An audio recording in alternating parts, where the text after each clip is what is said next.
Welcome to my YouTube channel cooking and fashion all in one.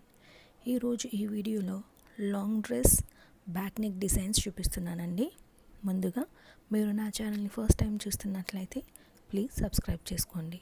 మీరు subscribe చేసుకోవాలంటే video కింద ఉన్న subscribe బటన్ని క్లిక్ చేసి దాని పక్కన ఉన్న బెల్ సింబల్ని క్లిక్ చేసి ఆల్ సెలెక్ట్ చేసుకోండి. అలా చేసినట్లయితే నేను అప్లోడ్ చేసే ప్రతి వీడియో మీకు చేరుతుంది. ఈ వీడియోలో చూస్తున్నారు కదండి, ఇవన్నీ కూడా బ్యాక్ నెక్ డిజైన్స్.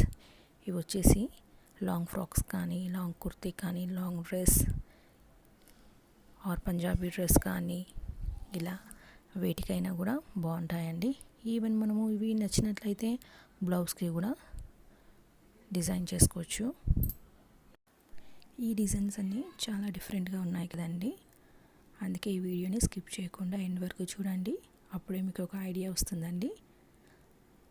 ఇవి వచ్చేసి బ్యాక్ డోరీస్ కూడా ఉన్నాయి కదండి. ఆ డోరీస్కి వచ్చేసి క్యాప్స్ కానీ, టస్సెల్స్ కానీ చాలా డిఫరెంట్గా ఉన్నాయి.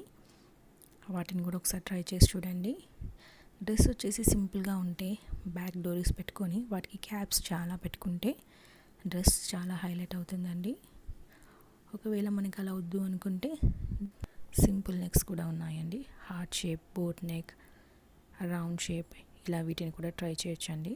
మనం ఎప్పుడు U shape, V shape, square use చేస్తామండి. ఆ నెక్స్ పెట్టుకొని కూడా మనము సింగిల్ డోరీ పెట్టుకొని వాటికి హ్యాంగింగ్స్ కూడా పెట్టుకుంటే చాలా బాగుంటుంది.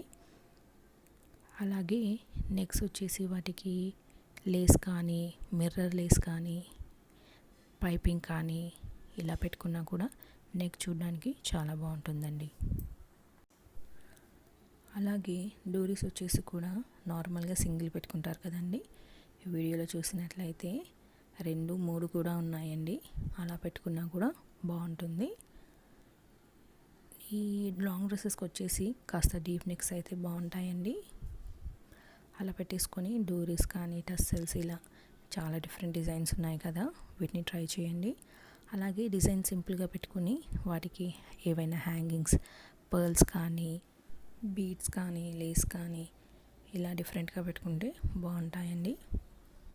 ఈ వీడియోని స్కిప్ చేయకుండా ఎండ్ వరకు చూడండి. అలాగే ఈ వీడియో చేస్తున్న టైంలో మీకు నచ్చిన డిజైన్ని స్క్రీన్ షాట్ తీసి సేవ్ చేసుకోండి. ఎందుకంటే అది మీకు తర్వాత యూజ్ అవుతుందండి. మీ టైలర్కి చూపించి స్టిచ్ చేసుకోవడానికి ఈజీగా ఉంటుంది. మీరు చెప్పిన దానికంటే చూపిస్తే తనకి బాగా అర్థమవుతుంది. Thank you so much for watching.